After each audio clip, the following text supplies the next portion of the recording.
नमस्कार, आप सभी का बहुत स्वागत है। अब IBC 24 मध्य प्रदेश छत्तीसगढ़ में लगातार नंबर 1 है और अब ये उत्तर प्रदेश की धरती पर दस्तक दे चुका है। यानी अब आपको उत्तर प्रदेश की खबरें भी मिलेगी, मेरे उत्तर प्रदेश की, मैं खुद उसे प्रस्तुत करूंगा। तो बहुत स्वागत है। आज जो मैं स्टोरी लेकर आया हूं, बड़ी दिलचस्प स्टोरी है। चूंकि चुनाव में, लोकसभा चुनाव, चूंकि विधानसभा चुनाव में तो बहुत वक्त है, लोकसभा चुनाव में 8 महीने का वक्त बचा है और सभी अपनी अपनी तैयारी शुरू कर दी है। आप जान ही रहे हैं कि एनडीए में ओम प्रकाश राजभर शामिल हो चुके हैं। अब ऐसे में सबसे मजबूत, भरोसेमंद अखिलेश यादव के दल रालोद की एनडीए में जाने की चर्चाएं तेज हो गई। राजनीतिक गलियारों में इसकी खूब चर्चा हो रही है। आप लखनऊ आएंगे तब भी यही चर्चा आपको सुनने को मिलेगी। आप दिल्ली में हैं तब भी यही चर्चा सुनने को मिलेगी।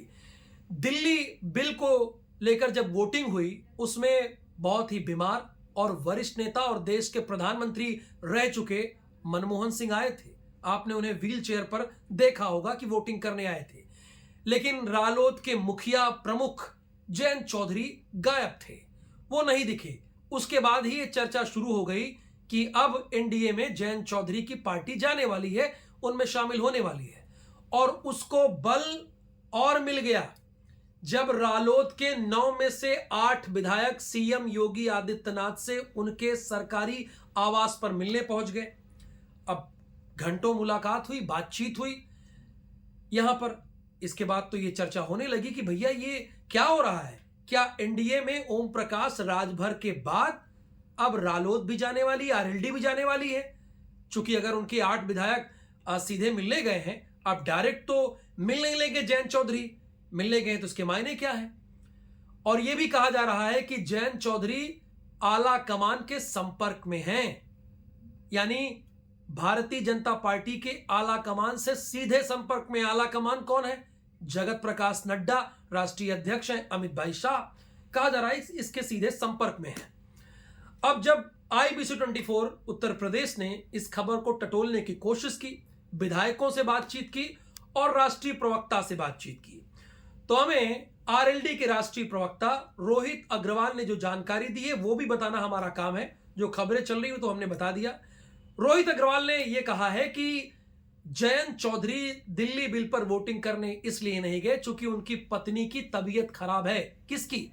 यानी जयंत चौधरी की पत्नी चारू जी की तबीयत खराब है और इसीलिए नहीं जा पाए। अब ऐसे में सवाल तो यह भी उठ रहा है कि तबीयत तो मनमोहन सिंह की भी खराब थी, वो भी आए थे। लेकिन फिर अब बताइए कि सीएम योगी आदित्यनाथ से जो 9 में से 8 विधायक मिलने पहुंच गए, एक विधायक इसलिए नहीं पहुंचा, गुलाम मोहम्मद, चूंकि उनका प्रश्न लगा हुआ था विधानसभा में, इसलिए वो नहीं पहुंचे।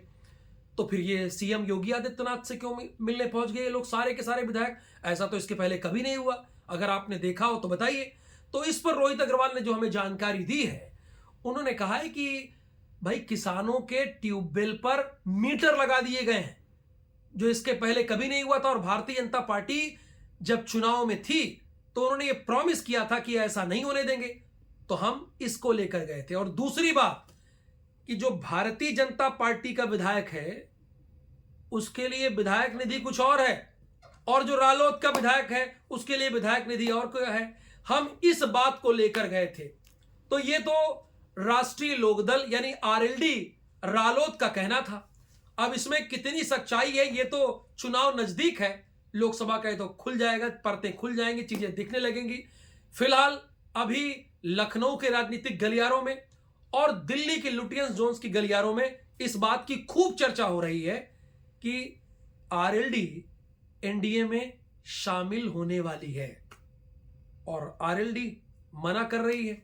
लेकिन इन सब के बीच जयंत चौधरी का कोई भी ऑफिशियल स्टेटमेंट नहीं आया है। उन्होंने कोई अब तक बयान नहीं दिया है। उनके प्रवक्ता जरूर बोल रहे हैं लेकिन वो नहीं बोल रहे हैं। तो अब इसमें कितनी सच्चाई है ये तो आने वाला वक्त ही बता देगा। लेकिन मुलाकात बहुत कुछ कह रही है। आपको ये खबर कैसी लगी और आपकी क्या राय है ये जरूर आप हमें बताइए। फिलहाल के लिए मुझे दीजिए अनुमति। नमस्कार। ऐसे ही कुछ और वीडियो के साथ मैं आपसे रोज मिलूंगा, मुलाकात करता रहूंगा और खबरें जरूर अपडेट करता रहूंगा। और IBC 24 जैसे मध्य प्रदेश और छत्तीसगढ़ में डंके की चोट पे पत्रकारिता कर रहा है, वही अंदाज उत्तर प्रदेश में भी जारी रहेगा।